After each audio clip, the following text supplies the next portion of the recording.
Vamos orar.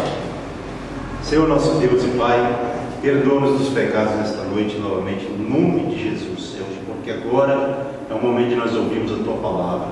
Senhor, que ela venha falar no coração de cada irmão, conforme ela é, conforme, meu Pai, eu estava dando uma analisada lá em casa, conforme o Senhor falou comigo, que seja, meu Pai, a mesma mensagem que esteja falando à igreja em nome de Jesus, para que ela possa continuar sendo edificada.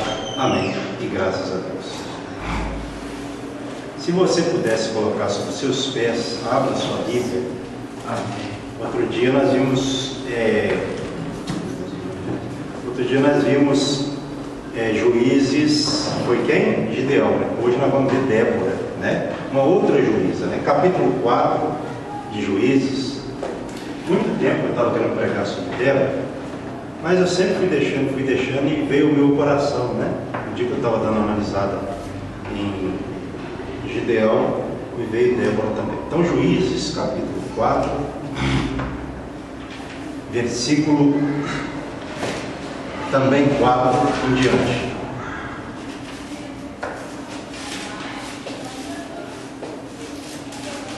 Juízes, capítulo 4, verso também 4.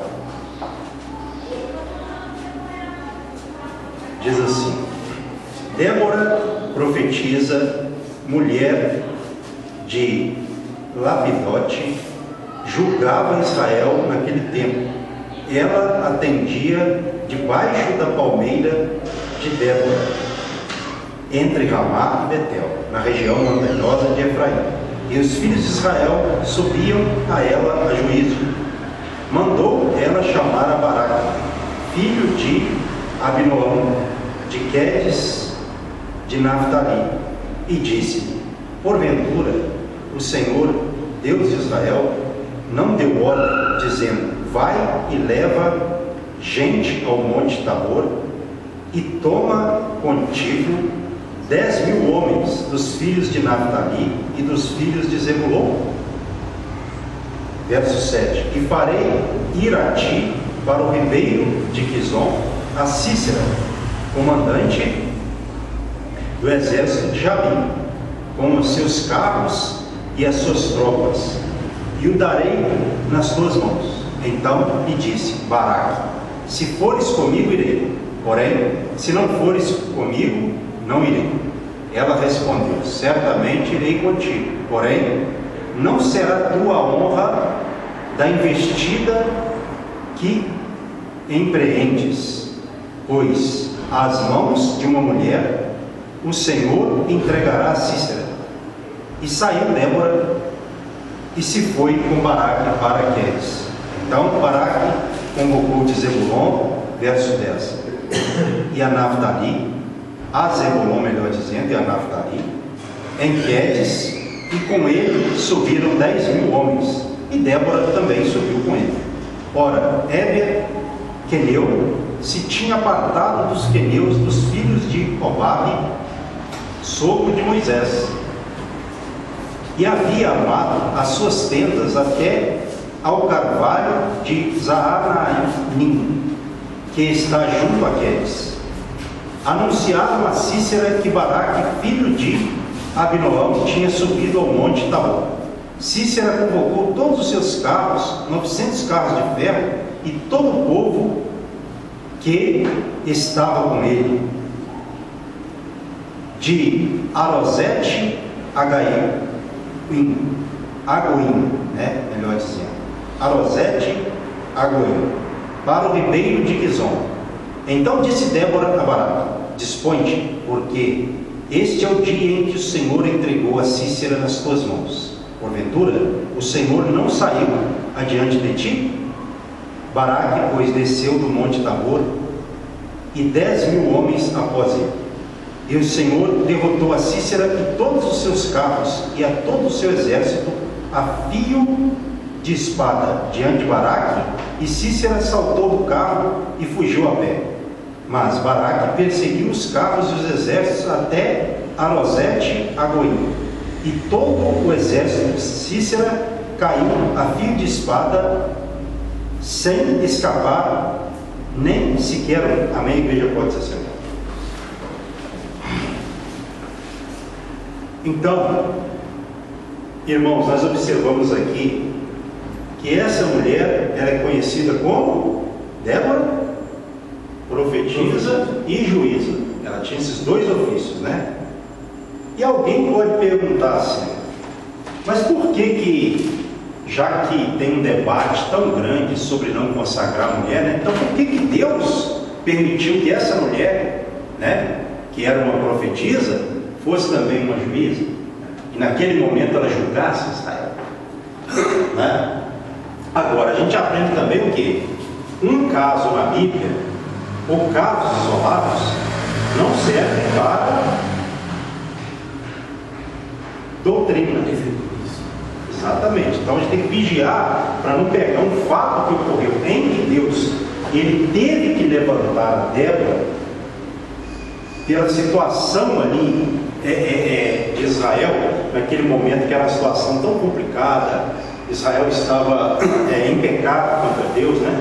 Então, provavelmente, Deus olhou e viu Débora. Então, quando Deus olha nessa linha de pensamento e Ele não vê ninguém, Ele pode até mesmo usar uma mulher, como uma exceção, não é? A gente tem que vigiar com isso. Porque tem pessoa que pega exceção na Bíblia e faz de exceção regra. A gente tem que vigiar para não fazer isso. Então, há um debate muito grande hoje, pode se consagrar pastora ou não, né? Eu parto do princípio que a Bíblia não dá base para isso, mas respeito o ministério que ele consagra. Por exemplo, eu conheço mulher pastora, e chamo de pastora e respeito. Agora, isso não quer dizer que eu concorde. Esse é um ponto, entendeu? Aqui na nossa igreja, se algum dia nós abrimos um trabalho em algum local e não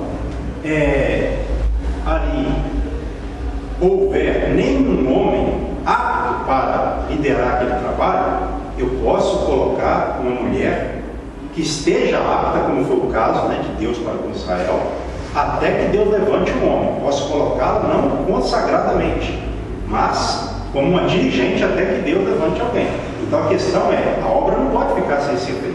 Eu não vou ser um masculinista, né, ou machista, como a pessoa quer entender, e por causa disso deixar uma obra morrer. Agora, nem por causa disso você precisa de consagrar a pessoa também. A pessoa para exercer não precisa ser consagrada. Você pode consagrá-la a uma dirigente, com respeito e tudo, né, alguém do lado dela para ajudar. Porque tem casos numa obra que são difíceis para uma mulher, a gente sabe disso.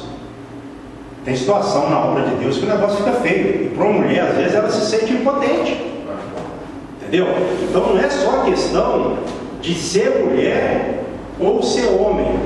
É porque tem coisas que Deus, ao meu ver, não criou a mulher para fazer. Por isso que mulher é mulher e homem é homem. Eu vejo muito essa distinção desde a criação. Isso não quer dizer que a mulher é menos capaz do que o homem, nada a ver. Tem mulher que tem muito mais capacidade do que o homem, isso não se discute. Agora, mulher não é homem e homem não é mulher. Então, para a gente não, né? A gente não crê nisso. Então, eu vejo nesse sentido. Eu vejo, por exemplo, uma mulher fica exposta, como Débora, ela, não vou dizer que ela ficou exposta, né? Deus, vendo essa capacidade nela, a levantou como juíza. Mas, ao meu ver, foi por uma questão circunstancial. Como eu disse, a gente não pode pegar uma situação e fazer daquilo uma doutrina. Por isso que eu, assim, procuro explicar para a pessoa entender que não é uma questão da minha pessoa ter alguma coisa contra a pastora. É porque, por exemplo, eu falo isso às vezes, quando Jesus chamou 12 para segui-lo, que são os apóstolos, ele chamou alguma mulher? Mulheres serviam a Jesus, mas não como função de liderança. Você não vai ver Jesus fazendo isso.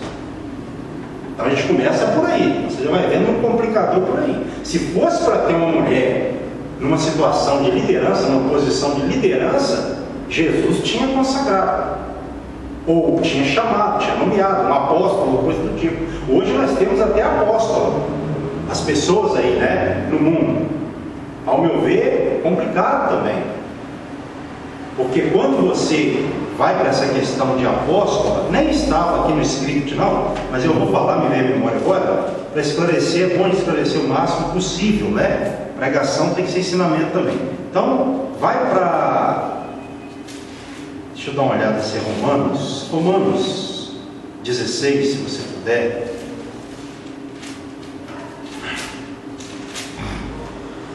Alguns talvez já até ouviram falar isso, né?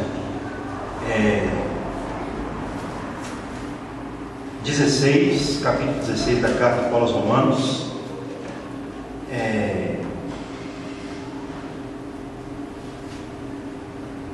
Versículo 1 dela.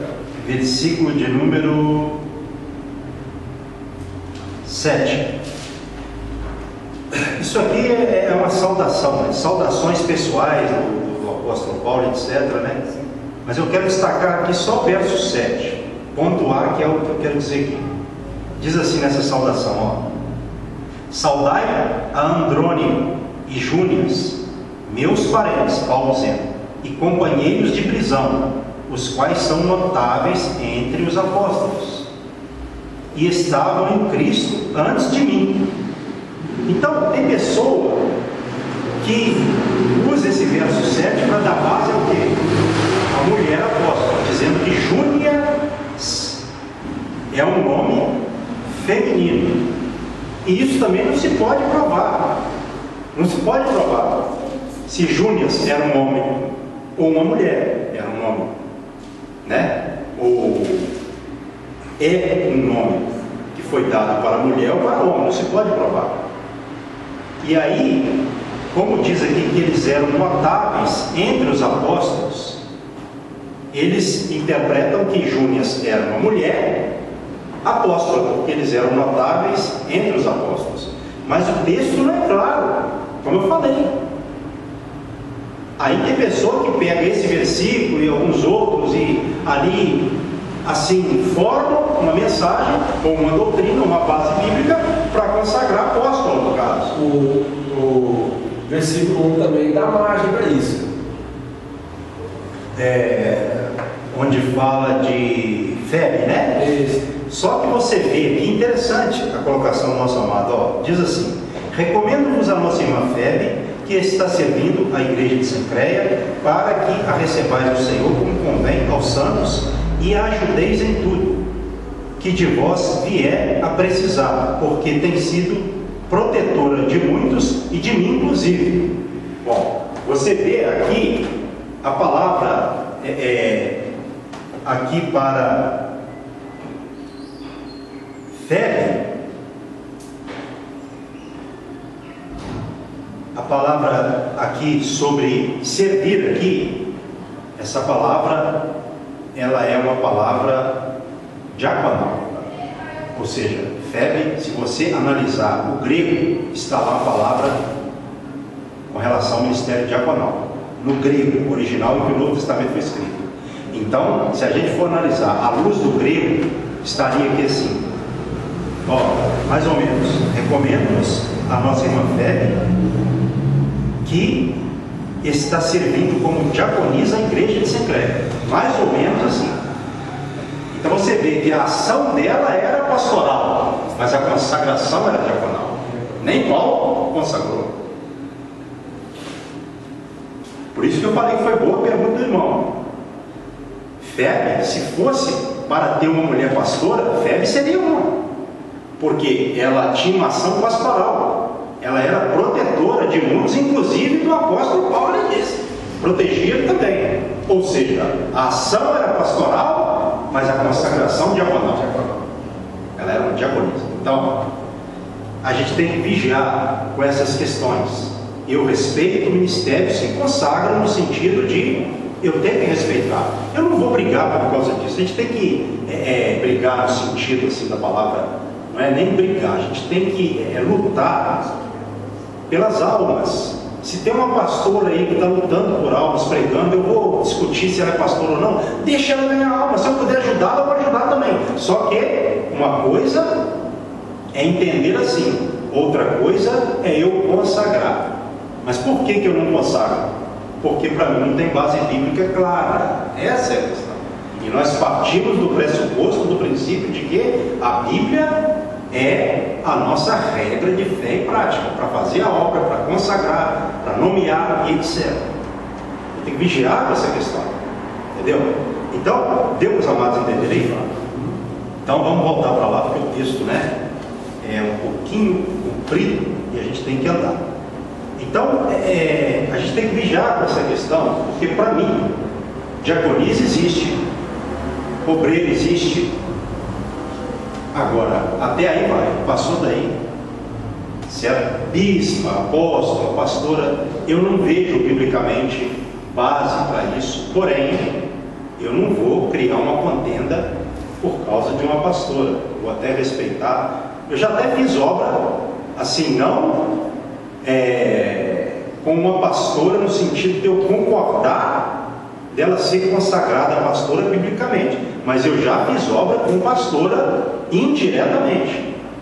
Você vai deixar de fazer a obra de Deus, de salvar a alma, por causa da pessoa que está do seu lado te ajudando a ser pastor ou não? Não é hora para discutir isso. Então a gente tem que ter sensatez, né? A gente sabe que não só pastora como pastor também, muitas pessoas elas querem, né, o ministério ou a consagração pastoral, seja apostólica ou qualquer outra, mais por uma questão de status. A gente sabe que a gente está vivendo isso. Tem pessoa que não quer ser uma pessoa funcional, tanto homem quanto mulher.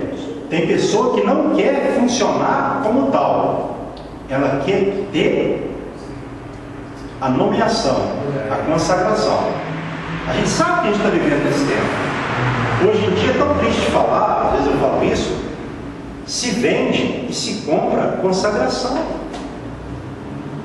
Isso aí biblicamente falando, é trágico, né? Mas tem lugar que você vai para lá, fica lá alguns dias e sai de lá apóstolo, bispo. A questão é, para Deus, e outra coisa, para Deus a pessoa tem que ter tempo, preparação. Deus, ele não olha a consagração. A consagração apenas é um ato de reconhecimento daquilo que a pessoa é. Mas se nesse ato ela não é, a pessoa que esteja sendo consagrada, vamos supor que ela não seja uma pessoa realmente de Deus, vai adiantar?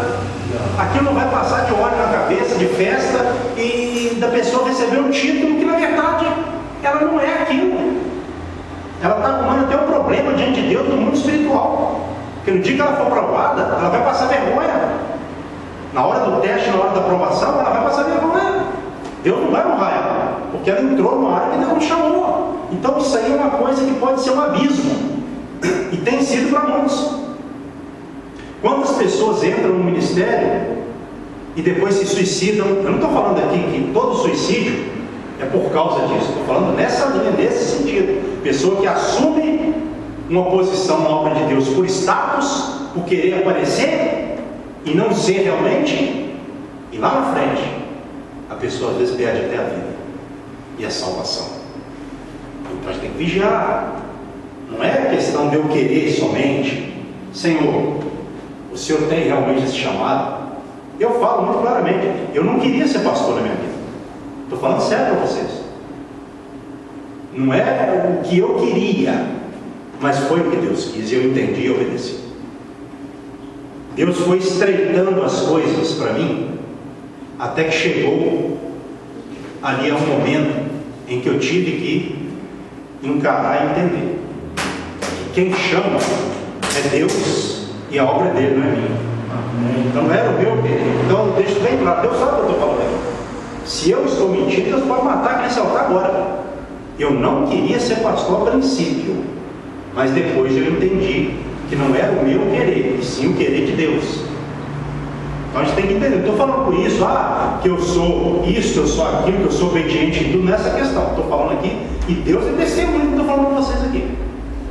Nesse sentido eu não estou inventando conversa, mas estou aproveitando um gancho para falar do perigo que é a pessoa querer ser uma coisa que na verdade não é. Ela pode até conseguir, Deus pode até permitir ela receber uma consagração, porque Porque tem gente responsável que faz isso, que consagra. Agora, para Deus, óleo na cabeça, tocar chofar, fazer festa, para Deus pode não significar nada, pode ser até uma abominação. Tem muito ministério, ou muitos ministérios que para Deus são uma abominação. Deus nunca os chamou, e vão pagar um preço caro, se já não estão pagando. A hora chega, ele tem que entender, não é ter medo, mas ter o quê? Às vezes eu falo isso, ter consciência ministerial e espiritual do que eu estou fazendo. Entendeu? Então tem muito disso. Tem mulher que quer ser uma coisa, não é porque assim, Deus chamou, não. É porque ela quer. E aí tem outras pessoas que ensinam uma coisa que a Bíblia não fala, a pessoa acredita naquilo ali. E nós sabemos que o diabo também usa a Bíblia. É como eu falei, eu não estou falando com isso, a gente tem que ter cuidado, que todo mundo que interpreta biblicamente que se pode consagrar pastora, está interpretando malignamente, não. Mas eu creio que muito sim. Agora quem sabe é Deus. Eu estou falando da minha fé. Eu não vejo isso biblicamente. Eu creio que a gente tem que olhar para a Bíblia. Tem muita gente falando muita coisa, mas a gente tem que olhar para quê? Para quem a gente tem que olhar? Para a palavra. E ver se está batendo. Se está batendo, tá, acabou. Queira eu ou não. Agora se não está também, acabou. Tem que prevalecer. Se a pessoa quiser ser salva e usada por Deus, o que está escrito, não é o que a pessoa quer. E infelizmente é o que não acontece às vezes. Prevalece o que as pessoas querem. Aí lá na frente você vai ver o que é? A ruína. A ruína. Eu não estou falando, irmãos, que a pessoa pode adoecer por causa disso. Olha lá a igreja de Corinto, o que aconteceu, por causa de mau comportamento. Então, eu não estou falando com isso também que toda doença, ou qualquer líder que vier adoecer, é Deus cobrando. Não pode ser, pode não ser, cada caso é um caso. A gente tem que ter cuidado. A Bíblia fala de tudo que eu estou falando para vocês aqui. Eu não estou inventando, e nem gosto de inventar. Por isso que eu procuro ler Bíblia, à medida que eu vou caminhando, eu sempre procuro ler a palavra, para mim não esquecer, para mim passar para vocês coisas que são assim sólidas, que vocês estão aprendendo aqui, que vocês vão levar para outras pessoas. Se eu ensinar errado para você, tem que ter responsabilidade. Não é só fazer, tem que procurar fazer da melhor maneira possível, entendeu? Então eu vejo basicamente que não há base biblicamente para isso, mas quem entende assim e julga a sua própria fé, que Deus permite fazer isso, é Ele Deus, entendeu? Estou deixando bem claro, para alguém dizer que é o que eu estou falando que vale, é o que Deus fala na palavra e o que a pessoa entende, mas partindo da Bíblia para ela, não dela para a Bíblia. A Bíblia não precisa de nada nosso, ela só nos dá, exatamente. Ela não importa nada, ela só exporta. Não coloque ideia na Bíblia, não. Faça isso. Deixa a Bíblia falar. E se algum dia a pessoa estiver errada, que ela reconheça. Isso é uma grande virtude de uma pessoa de Deus. Porque ninguém sabe tudo, a gente vai aprendendo a cada dia, né, irmão? A gente está aprendendo mais, né? Então, voltando lá para Juízes, capítulo 4, Débora falou a Baraque. Deus já havia dado a palavra de vitória. Deus entregaria o inimigo na mão dele. Mas aí o que ele fez? Eu vou andar um pouquinho para a gente, correr um pouco no bom sentido da palavra. Olha só o 8, ó. Então lhe disse Baraque, verso 8, capítulo 4 de Juízes: se fores comigo, irei, porém se não fores comigo, não irei. Verso 9, ela respondeu: certamente eu irei contigo, porém não será tua honra da investida que empreendes, pois as mãos de uma mulher o Senhor entregará a Sísera. E saiu Débora e se foi com Baraque para Quedes. Então, se a gente for analisar, olha, Deus até permitiu isso acontecer. Ele falou para ela: se você não for comigo, eu não vou. Isso mostra o quê? A falta de confiança em Deus no povo, a ponto dele falar para a profetisa, juíza: se você não for comigo, eu não vou não. Eu só vou se você for.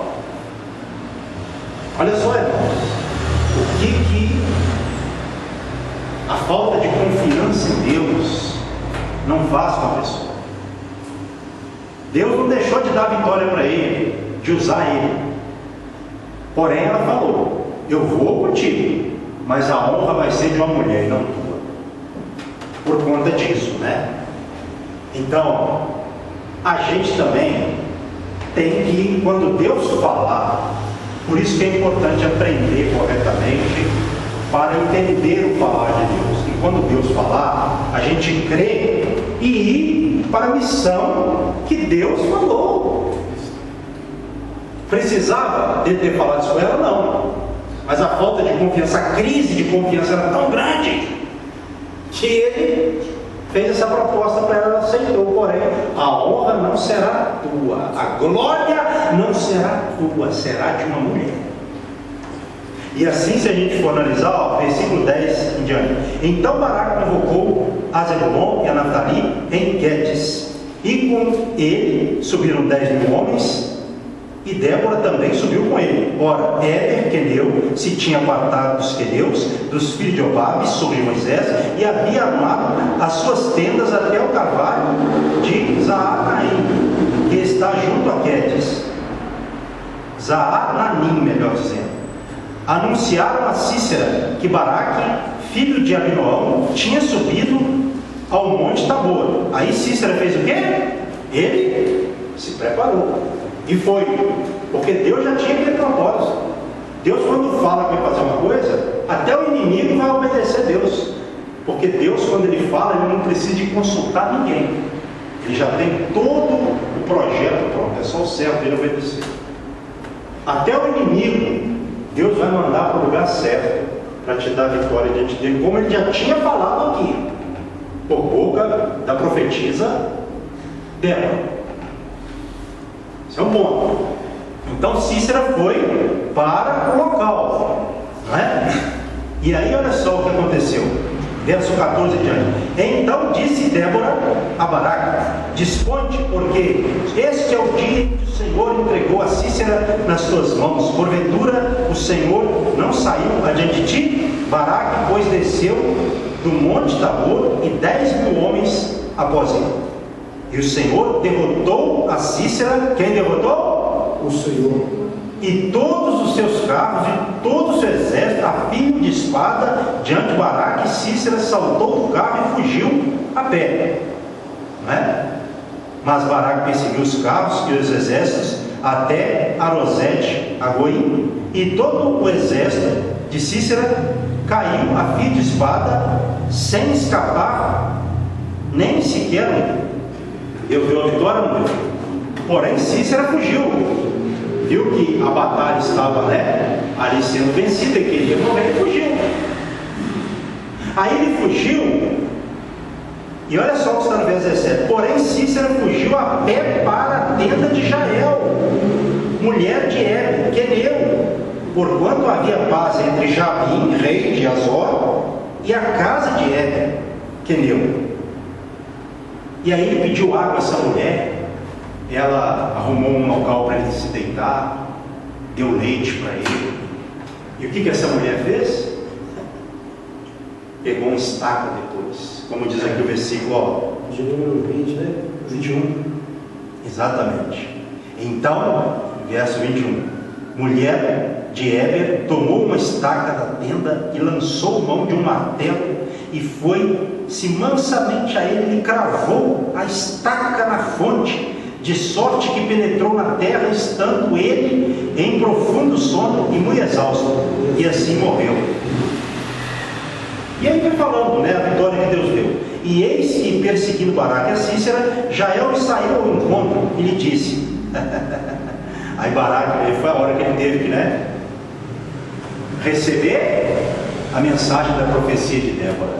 Jael encontrou com ele e disse, não é, o que havia ocorrido, e levou ele a Cícera para mostrar a Baraque Cícera morto pela mão de quem? Dela. Como fala aqui, vem, verso 22, e mostrar-te-ei o homem que procuras. Ele a seguiu, e eis que Cícera jazia morto e estaca na fonte. Assim Deus naquele dia humilhou a Jabim, rei de Canaã, diante dos filhos de Israel. Então, Deus cumpriu a sua palavra, porque Deus cumpre aquilo que Ele promete. Se você analisar o capítulo 4, os 3 primeiros versículos que eu não li, diz assim, só para você entender, né? Os filhos de Israel tornaram a fazer o que era mal perante o Senhor, depois de falecer Eude. Entregou-os o Senhor nas mãos de Jabim, rei de Canaã. Quem era Jabim? Rei de Canaã. Rei de Canaã, que reinava em Azor. Cícera era o comandante do seu exército, o qual então habitava em Arosete-Agoim. Clamaram os filhos de Israel ao Senhor, porquanto Jabim tinha 900 carros de ferro e por 20 anos oprimia duramente os filhos de Israel. Então, se você ler, eu falei isso aqui outro dia falando sobre Gideão, o livro de Juízes, o que é uma constante, infelizmente? Fizeram o que era mal aos olhos do Senhor, por isso o Senhor os entregou tantos anos na mão do inimigo. Então, a crise foi por conta do povo ter feito o que era mal aos olhos do Senhor. Israel perderia para quem? Se a gente for analisar as promessas de Deus, perderia para ele mesmo. Se Israel obedecesse a Deus, Deus ia usar Israel, ia entregar na mão de Israel todos os seus inimigos. Isso era promessa, a gente vê essas promessas, né? Claramente na Bíblia. Porém, se Israel fizesse o que era mal aos olhos de Deus, eles seriam entregues aos seus inimigos. Deus entregaria Israel aos inimigos, como o irmão disse ali, exatamente. E foi o que aconteceu. Deus cumpriu a sua promessa. Então, trazendo para os nossos dias, por que houve essa crise?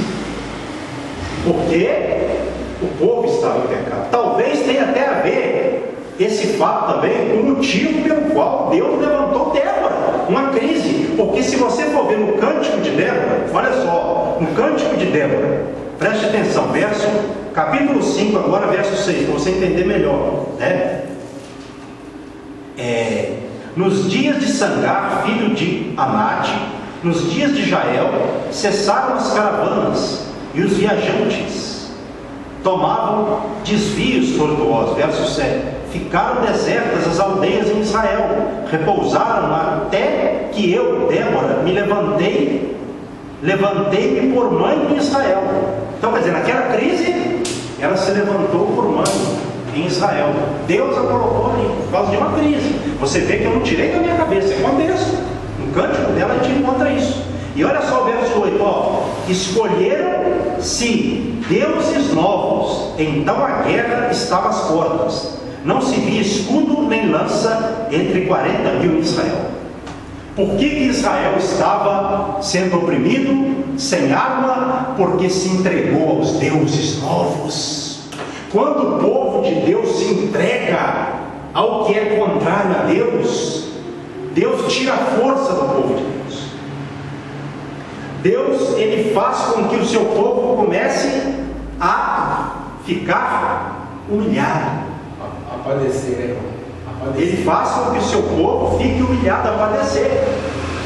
Trazendo para os nossos dias, né? A gente entende, por exemplo, a gente já viu isso, a gente vai citar no caso, quantas pessoas que por conta da desobediência caíram numa situação de miséria, de dificuldade e tormento espiritual, e a pessoa ficou toda descaracterizada. Às vezes eu uso esse termo porque o diabo ele veio para quê? Qual que é a finalidade dele? Descaracterizar o crente. Ele vai tirando tudo, como o irmão falou ali. Ele mata, ele rouba, ele destrói. Se o crente deixar, então o crente perde para ele mesmo nesse sentido. Assim como Israel. Não é no sentido de você ter vitória como Israel tinha, não. No sentido material e etc. Porque Deus dá vitória material também. Mas a gente sabe que quando o pecado chega de forma em que ele vai habitar ali na pessoa que serve a Deus, Deus ele fica impedido de agir na vida dela. E a pessoa começa a colher derrota, a colher problema, um atrás do outro, é um problema espiritual. Então o que nós temos que fazer? Nós temos que lutar contra o pecado. A gente vê essa analogia na Bíblia, claramente, biblicamente falando, sempre essa analogia clara na Bíblia. Eu não posso me entregar ao pecado, o meu problema é com o pecado. Então o que eu tenho que fazer? Quando as tentações vierem, como as tentações vieram para Israel, em vez de rejeitar, de destruir os inimigos, olha só o que Israel fez, capítulo 3, se você quiser, habitando, pois, capítulo 3, versos 5 e 6, habitando, pois, os filhos de Israel no meio dos cananeus, dos heteus, e amorreus, e perizeus, e heveus, e jebuseus, tomaram de suas filhas para si por mulheres, e deram as suas próprias aos filhos deles, e rendiam culto aos seus deuses. Então a gente vê que quando eles entraram na terra, Deus falou para que eles destruíssem, e eles, em vez de destruir ali o inimigo, eles começaram a fazer aliança, ou eles se envolveram, e aí começou o mal, porque o crente, a derrota dele está no momento em que ele começa a se relacionar com o mundo. Isso é espiritual, no princípio, não adianta. A pessoa pode ser a pessoa, vou usar um termo aqui, mais conhecida no meio cristão. Quantas pessoas grandes no meio cristão já caíram, sofreram quedas? Isso vai continuar, infelizmente, até o fim dos dias. Por quê? Porque Deus manda a pessoa resistir, e a pessoa não dá lugar ao diabo. Em vez dela resistir, ela dá lugar, ela começa a fazer aliança com o mundo, e para Deus não serve.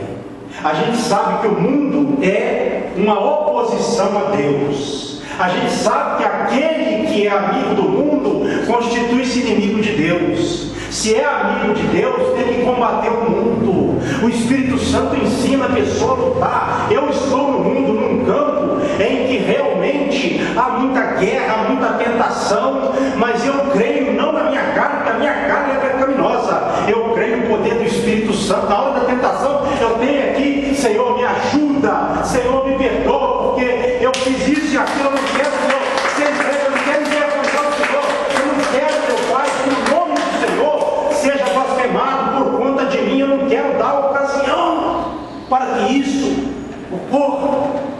A gente tem que vigiar com isso, porque é o que acontece. A história bíblica mostra isso claramente. Ao longo da história, quantos caíram por isso? Não é? Então isso é sério. Olha só o que a gente encontra aqui em Juízes capítulo 4. Que mensagem!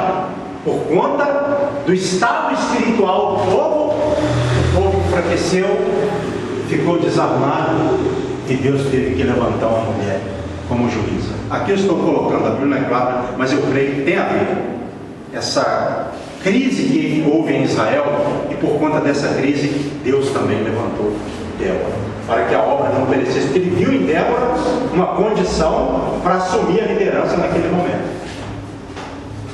Circunstancialmente, como eu falei, Então ele tem que ter cuidado com relação a isso, E uma coisa certa que você vê aí, capítulo 5 agora, eu vou correndo.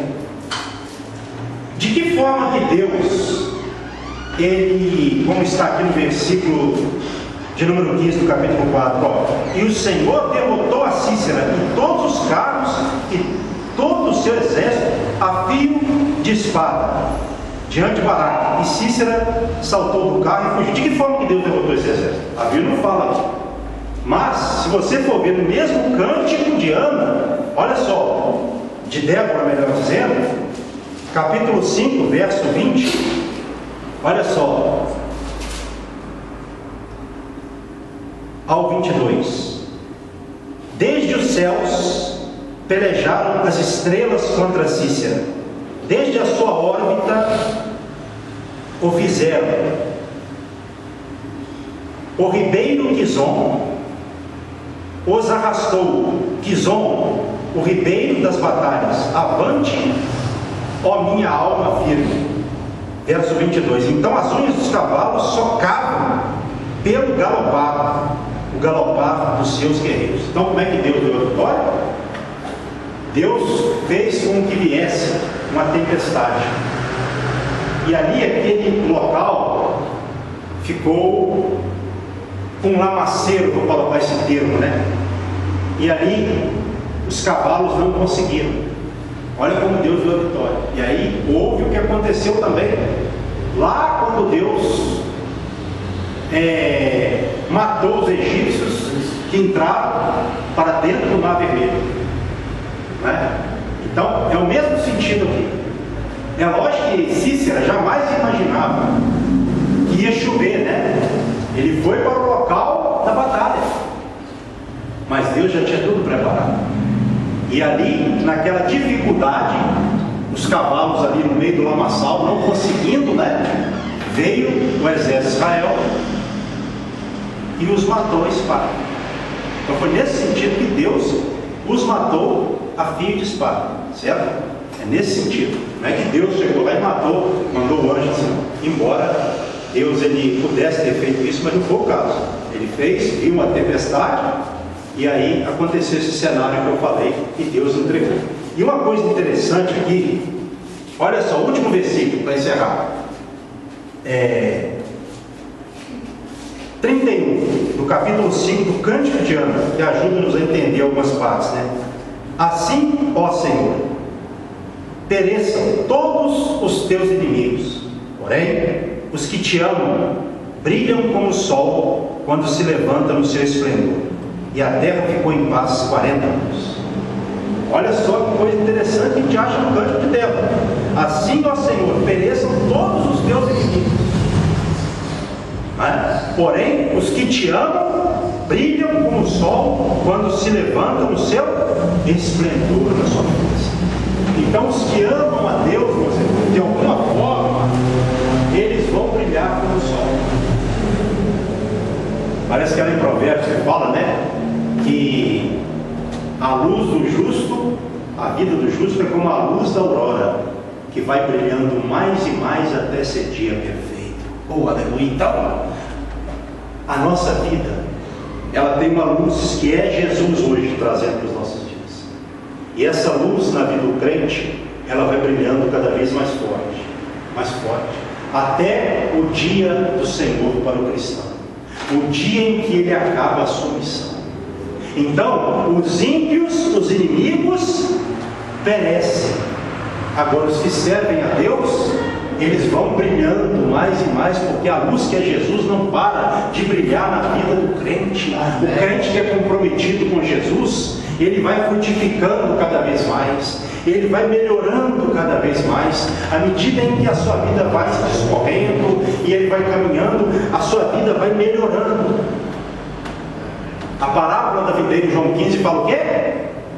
Que o pai, ele poda os ramos ligados em Cristo, ou o ramo que dá muito fruto, para que dê mais fruto ainda. Então, crente não para de frutificar, não para de melhorar, até o dia em que ele for para a glória eterna. Amém. Em que ele vai assumir um corpo luminoso de glória, semelhante ao de Cristo, como a Bíblia fala. Então nós precisamos entender que aqui na terra nós temos muitas lutas também, lutas diversas, no trabalho, na família, na igreja, na sociedade, né? Todo dia isso é muito corriqueiro, e às vezes a gente comete um erro aqui e outro ali, pede perdão a Deus, porém a gente tem que vigiar para que a nossa vida seja uma vida luminosa. O inimigo sempre vai tentar trazer trevas para a nossa vida, mas se a nossa mente estiver ligada em Deus, na palavra de Deus, que é a luz para nós, a nossa mente ela não vai retroceder de uma forma atrofiada, não, ela vai só progredir. E esse progredir às vezes é difícil para alguns, né, ter esse entendimento. Por quê? Porque a pessoa acha que é só melhorar no sentido material, financeiro. Deus faz isso também, é lógico, né? Isso faz parte do bojo, porém é Essa melhora é aquela melhora que o crente sente no seu viver, no seu dia a dia. Ó, quão bom é o crente que sente que ao longo da sua caminhada ele está melhorando, Deus está trabalhando nele, está podando ele, as experiências, e isso acontece em meio a quê? Às lutas, às dificuldades. Aquele crente que em vez de sair da vontade de Deus pelas lutas, ele fica. Em vez dele correr, ele permanece, porque ele sabe que na sua permanência está a sua bênção. Deus conhece a vida de cada um aqui. Não adianta a gente querer aparentar para Deus ou ser uma coisa diante de Deus que a gente não é. Agora, o que mais agrada a Deus não é o fato de você saber mais ou menos, é o fato de você estar realmente firme naquele propósito dele. É lógico que Deus não quer que você peque. Lógico que Deus não quer. Mas Deus se agrada muito quando Ele olha só a revelação, quando Ele olha para a terra e vê alguém pecando e reconhecendo o seu pecado e pedindo misericórdia a Deus. Porque mais Deus tem para dar do que o diabo para tirar. Nesse momento aqui, o inimigo estava oprimindo Israel por causa do pecado. Mas Débora, olha o que ela disse no cântico dela, que coisa maravilhosa. Verso 7, capítulo 5: ficaram desertas as aldeias em Israel, repousaram, até que eu, Débora, me levantei-me por mãe em Israel. Escolheram-se deuses, verso 8, novos. Então a guerra estava às portas, não se via escudo nem lança entre 40.000 em Israel. Meu coração, olha só o verso 9, meu coração, Débora falando, em meio a isso tudo, se inclina para os comandantes de Israel, que voluntariamente se oferecem ou se ofereceram entre o povo. Bendizei ao Senhor. Então é isso, o nosso coração também tem que se inclinar para aqueles que permanecem, para aqueles que ficam, até porque os que não ajudaram o povo de Deus, houve até maldição. Olha só, tudo isso está no cântico de Débora. Isso aqui dá uma pregação tremenda. Olha só o versículo para você entender, eu vou fechar. Versículo de número... Deixa eu dar uma olhada de forma rápida. Em que houve aqui uma maldição, não é?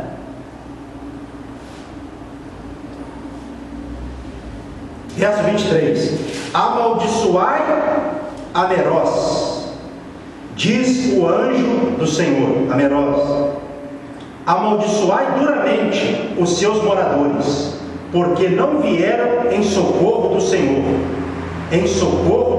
e seus heróis. Agora, bendita seja sobre as mulheres de Jael. Quer dizer, bendito é aquele que, como Jael teve coragem ali, e naquele momento era ela de matar Cícera. Agora, quem recuou, no caso aqui desse povo que recuou, houve maldição. Olha só, irmãos. Então, na obra de Deus, o que tem que haver? União. Na hora que a peleja se acaba, e aqueles que têm coragem, lá na frente Deus tem grandes bênçãos para eles. Mas aqueles que se recuam, que saem, infelizmente, há uma expectação terrível de castigo. Olha o que aconteceu com aqueles que se recusaram a ajudar o povo de Deus. Então, se coloque sobre os seus pés, né? Mensagem muito boa, tem muita coisa para falar, mas a hora já chegou e o suficiente para falar. Faça assim com as mãos e conta isso aqui. Pai, a todos presentes e ausentes, Deus abençoe com o teu amor, com a graça do Filho, com a sua doce consolação do Espírito Santo. Leve a todos, ó Pai, para seus lares, nessa consolação, nesse ânimo e encorajamento, para que nós terminemos a semana assim, comecemos a semana prática amanhã, encorajados, animados pelo Espírito Santo do Senhor, em nome de Jesus, amém. E que as palmas louvem a Deus. Vamos embora, sem a paz de Cristo, que vamos estar do seu lado, para nós terminarmos o culto em comunhão. Deus te abençoe em nome de Jesus, amém.